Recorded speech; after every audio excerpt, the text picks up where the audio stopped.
welcome. Please join me with a responsive reading. Because of those who came before, because of and in spite of the horizons of their vision,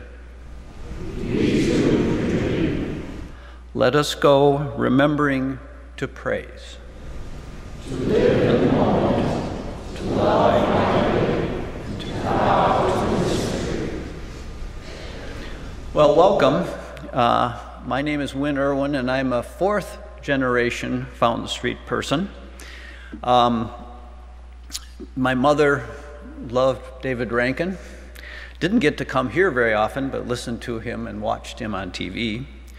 My father absolutely adored being challenged by Duncan Littlefair.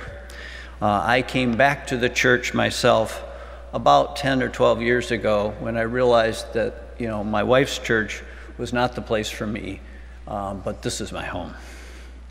I am one of hundreds of volunteers at Fountain Street Church, and I have the pleasure to be the chair of the Fountain Street Foundation. The foundation has existed for many years, and it's here to perpetrate, the church. And it was created by many people, people like my mother, who loved this church and wanted it to be here for generations to come. And they did that mostly through their estate plans and planned gifts.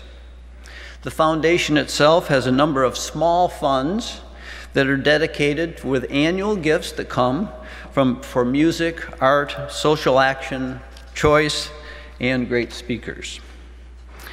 But about 10 years ago, we made an agreement with the governing board that the foundation's main responsibility was going to be to maintain our building and our church properties.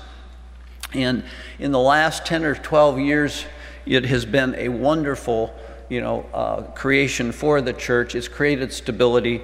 We were dealing with roof leaks and all the different things that can happen to a beautiful old building like this. And the most recent, contribution, which you may be aware of or may not be, is the heating, ventilation, cooling, air conditioning that we've done for all of the church properties, which was a huge, huge investment, and we wouldn't have been able to do it without our foundation. So I want to urge all of you to think about a contribution to that, a contribution to be part of the Liberal Legacy Society, which is, if you contribute $100, you become an annual member, and then people who put the church, the foundation in their planning become a lifetime member as well. But most importantly, I'm here to say, welcome to Fountain Street Church. It's a place that I love. We welcome all people, and we hope you enjoy your time here. Thank you.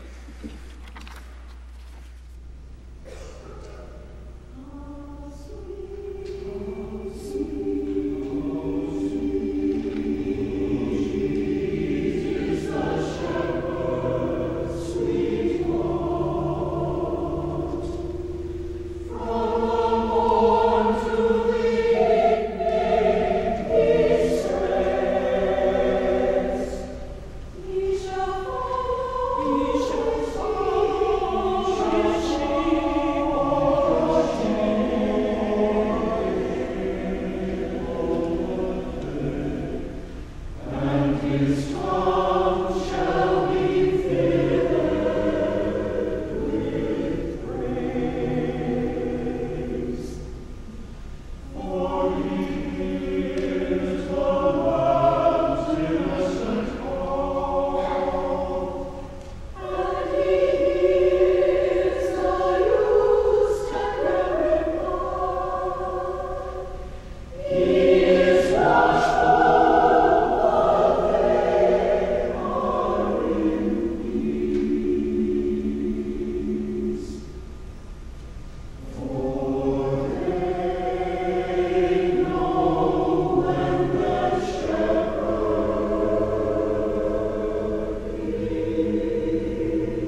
Good morning. Thank you so much for inviting me to be with you here today to share my perspective about healthy women, healthy families, and healthy communities. Someone asked me this morning if I'm a member of Fountain Street Church, and though I'm not technically, I always feel like when I come to this special space and I'm with Fountain Street people, I've always come home, and that I'm with kindred spirits. I've had an opportunity working with Planned Parenthood for the past, as was said, quarter of a century, can't imagine, to get to know and work with and become dear friends with some incredible people at Fountain Street. I have such enormous appreciation, admiration, and respect for this community, this place, and the difference that you're making in our community. I think each of us has our own personal life story and journey, and each of those stories is grounded in certain core values. As unique and different as each of us is, I believe, or my hunch anyway, is that most of us here share certain core values, and those tie to social justice and human rights, and they tie to the core values that my senses provide the grounding for your aspirational phrase, free the mind, grow the soul, and change the world. So what I'd like to do today is share my message in the context of those core values. I'd like to share a little bit about the history of reproductive health and rights in this community and the partnership between Planned Parenthood and Fountain Street as we work together to help improve the quality of life and the health of individuals and families in this community. I'd like to talk about critical community needs and the essential role that Planned Parenthood has played in helping to meet those needs, and also about the profound impact that strong, healthy women have on healthy families, healthy communities, and a healthy society. And finally, I'd like to talk about growing threats to access to essential health care, especially for women, and about what you and I and all of us together can do in order to help ensure access to essential health care for everyone. Before I start, I'd like to share a little bit about myself. I grew up outside of DC in a suburb of, called Bethesda, Maryland, in a family of 4 with parents who taught us certain fundamental values that had to do with the dignity and worth of every human being, social justice and human rights, and the importance for all of us to do what we can to help make the world a little bit better for everyone. These core values certainly provided the foundation for me as I've tried to live my life well, and they also provided the underpinnings for my life's work on behalf of and for women, children, and families, and for social justice and reproductive rights. Before I came to Planned Parenthood, I worked in a children's hospital, and I worked with actually terminally ill children. Then I moved to mental health, where I worked with, I was both a therapist and an administrator, and in my therapy role, I worked with troubled adolescents, oftentimes, young kids who had little belief in their self and no sense of hope for their futures. And because of that, they got into a lot of risk-taking behavior, putting their health and their lives at risk. I worked with young adolescent girls who were so starved for love and affection that they decided they wanted to get pregnant because they were looking and yearning for the love that they didn't get or didn't feel from their families and from their friends, from the baby that they were going to have. And I worked with single moms who were struggling, almost buckling under the pressure they were feeling, trying to raise young children while at the same time holding down several jobs. And as much as they wanted to be good moms, they took their stress out through abuse and neglect of their kids. Over the course of time that I worked with mental health, I found myself yearning more and more to be able to move upstream, to be able to have some way of impacting and preventing some of the pain and the suffering that I was seeing. So I jumped at the opportunity when I was offered a position with Planned Parenthood because I knew that it was an organization that was focused on prevention, and I knew that it was an organization that shared some of the core values that were so important to me. I'm very proud and humbled to be part of an organization that is grounded in a commitment to justice, an organization that does so much to help improve the health and the lives of women, men, young people, and families, and an organization that has such a profound impact on the quality of life, the health, and the economic stability in our communities. Planned Parenthood, as some of you know, has a long, rich history in this community dating back to more than 50 years. There was a small group of women and men, many of whom were from Fountain Street, who were studying community issues, and they identified overburdened families, poverty, and unintended pregnancy in low-income families as the three issues that were receiving the least amount of attention but had the greatest potential impact on the needs that they were seeing in our community. And so they decided that they would mobilize together and raise funds to open a health center, a medical clinic for low-income women to provide basic family planning services for them. In March of 1965, Planned Parenthood of Kent County opened the doors for its first medical center that was in donated space. And during the first year, thanks to the contributions of 100 volunteers, we were able to meet the family planning needs of over 200 people. Ever since then, Planned Parenthood and Fountain Street have had a very close partnership as we've worked together to try to create the kind of world that we wanted to see for ourselves, for our families, and for our community. We need to remember that this was back in the 60s, and you know, in the early 60s, birth control wasn't legal, abortion wasn't legal. It wasn't until 1965 that birth control was legal for married couples. It wasn't until 1972 that birth control was legal for unmarried couples, and it wasn't until 1973 that abortion was legal. So imagine the strength, the courage, and the vision of our original founders, who did have a vision for the kind of world that they wanted to create, who were grounded in their core values and determined to make that vision a reality, no matter what the challenges they faced.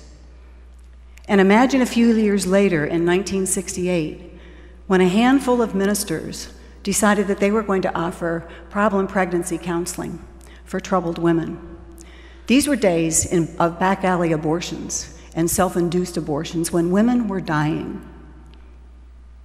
The ministers were deeply committed to helping these women, to helping protect their health and their lives. So they offered them counseling and information and referrals, either to safe havens in our country, where they could get a safe medical abortion, or whether they referred them out of the country to clinicians and clinics for that same care. They deeply cared about these women and doing what they could to help them. Once abortion was made legal in 1973, community leaders stepped up again, and they raised the funds in order for us to open an abortion clinic, the first abortion clinic in Kent County. And at about the same time, leaders at Fountain Street understood clearly the legality of abortion would be irrelevant for some women unless they had help paying for that care.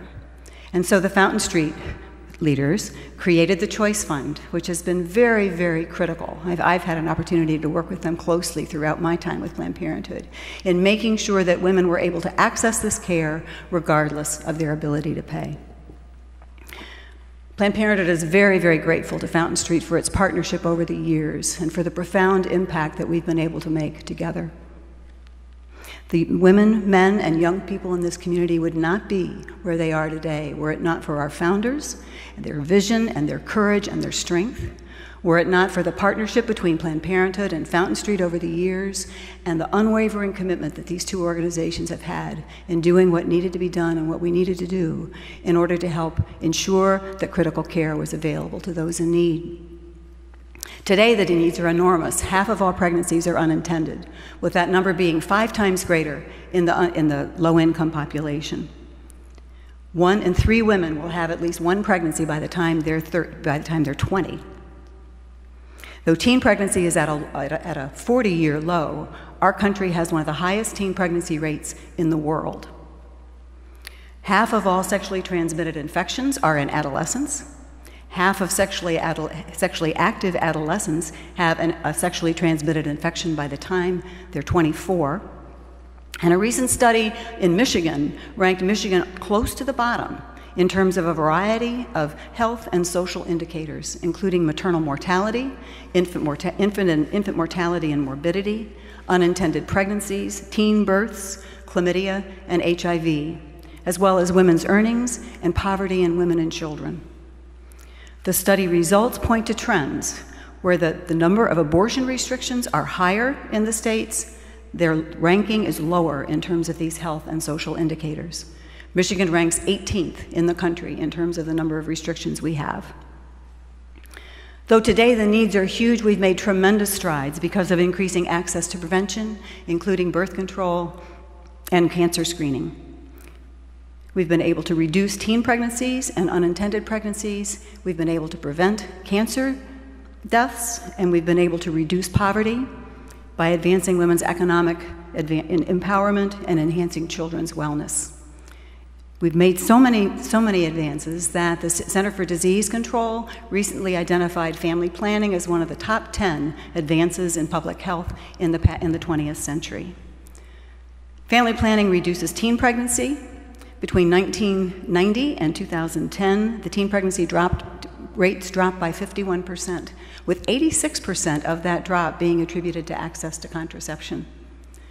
Family planning reduces unintended pregnancies. Studies will show that were it not for contraception, the unintended pregnancy rates and the abortion rates would be 2/3 higher. Family planning prevents cancer deaths. Cancer screening is an essential part of family planning services and the annual exams that we provide.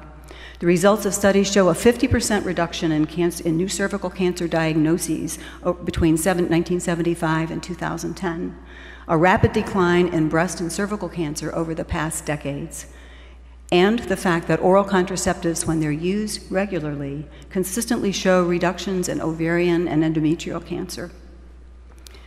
Family planning also drives women's economic empowerment. Recent studies show that 1/3 of the wage enhancements that women have experienced since the 60s are due directly to access to contraception. Contraception also has contributed to the growing numbers of women who go to college, and for those who finish college, those who get advanced degrees. The Bloomberg Business Week journal recently listed contraception as one of the transformational developments in the business world in the last 85 years. Family planning also enhances the well-being of children. Family planning programs are directly tied to decreases in poverty in children and in women. And family planning saves taxpayer dollars. For every dollar spent in Michigan on family planning, we save $7, more than $7 actually, the very next year in Medicaid costs. For every dollar spent on sexually transmitted infection diagnosis and treatment, we save $2.50. Here and across the country, Planned Parenthood has played a key role in all of these issues. Through our medical services, our education, and our advocacy, we've helped people to plan their families, to prevent disease, and to take charge of their health and their wellness. We're deeply committed to making sure women have access to the health care they need, because we know that strong, healthy women are critical to healthy children, healthy families, and healthy communities. 1 in 5 women comes to Planned Parenthood at some time in their life. People come to Planned Parenthood because they know we're a place they can trust. They know that we'll do everything we possibly can to make sure that their needs are met. They know that when they come to us for services, we'll provide them quality, affordable, compassionate, accessible care provided by highly trained professionals, and that we'll treat them with dignity, caring, compassion, and respect without judgment, no matter who they are, no matter where they're from, no matter what their personal circumstances. Today, women in our country are at a turning point. Advancing women's access to reproductive health care is critical not only to our country's health, but also to its economic stability. Women are the primary breadwinners in 40% of those families that have children, and women are the majority of our workforce. Healthy kids, healthy families, and healthy communities depend on strong, healthy, productive women. The decisions that are made today by our elected officials, whether at the state or the national level, will determine whether we're able to continue the gains we've made so far or whether we fall back. Planned Parenthood knows very clearly the impact that politicians can have when their personal politics and their personal perspectives impact their decision-making relative to access to care for women. We also know what happens when the doors are open to women, when public policy supports medicine and supports science and supports increased access to women for basic health care. Unfortunately, in the past several years, we've seen significant growth in attacks on women's health and women's health care access. In 2013 alone, we saw over 70 laws passed in 22 states that would restrict access to family planning, to women's health care, and to abortion. And the attacks we've seen just in the first few months of the current Congress, actually at both the state and the national level, at best show a lack of understanding of women and women's lives, and at worst, a pretty troubling world perspective. We've seen laws passed that restrict, unconstitutional laws that restrict access to abortion after 20 weeks. We've seen unnecessary restrictions on providers relative to abortion. We've seen bills introduced that allow discrimination by individuals, by healthcare providers, by businesses, based on religious beliefs and objections. And we've seen legislation that blocks Planned Parenthood and from access to basic family planning services, the very services that are having such a profound impact on our families and our communities. If our elected officials want to make a difference and want to help improve the economic stability and the health of their families and their communities, if they want to make sure that our economy nationally is strong and stable and that we're competitive in this world, there are things that they can do today to help have an impact on that and to help ensure that women have access to basic health care. They can reject any further attempts to restrict women's health care access and restrict their ability to make their own personal, private decisions about their health in consultation with their providers. They can enhance and support access to basic reproductive health care by expanding funding for family planning and Medicaid, and by ensuring that all patients have access to care at qualified health centers, including Planned Parenthood, without any ideological interference. They can guarantee the full range of birth control to all people without copay, so that money isn't a barrier to being able to access this essential care. They can support our young people and their ability to make healthy decisions by ensuring that they have accurate, complete information. And they can protect the rights of individual patients to make their own medical decisions without the interference of their employer's personal religious beliefs. And finally, they can safeguard and protect the victims of sexual violence, enabling them to be able to access compassionate health care, including emergency contraception, in a timely fashion and without political interference. These aren't partisan issues. These are health issues. These are social issues. These are economic issues, and they are justice issues. Empowered women empower families, empower communities, and empower our society. So what can we do? What can you and I do now to help improve the health and the lives of women and families and communities across this community and far beyond? First of all, every one of us can make a commitment to ourselves to make sure we're informed about the critical community issues and about public policy as it impacts these issues. Once we're informed, we can make sure that we share that information and raise the awareness of our friends, our colleagues, our families. Third, we can volunteer our time, our talent, and our financial support in support of organizations that are working in this arena and in any other area that is near and dear to your heart. Fourth, we can make a commitment to be strong, public, vocal advocates, understanding the direct impact that public policy has on access to services. And fifth, we can establish a personal relationship with our elected officials. We can make sure that they understand critical community needs, that they understand our position around those needs, and they understand that we will hold them accountable for the decisions that they make and the actions that they take. Freeing the mind, growing the soul, and changing the world, to me, are intimately and integrally interconnected. For us as human beings, as we live our lives every day, and for Planned Parenthood and Fountain Street as organizations, as we try to fulfill our missions and our visions. I hope that today I've somehow touched your head and your mind and your soul. And I hope that as you leave today, you make a personal commitment to yourself to take one new step on your journey in impacting the world and changing the world in the unique way that only you can.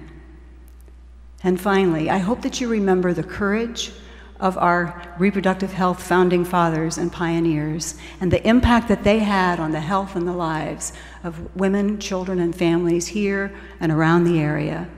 And I hope that you'll remember Margaret Mead's famous saying, "Never doubt that a small group of informed, committed citizens can change the world. Indeed, it's the only thing that ever has." You and I are that small group of concerned citizens. You and I can help create a stronger, healthier, more just community and world. Thank you.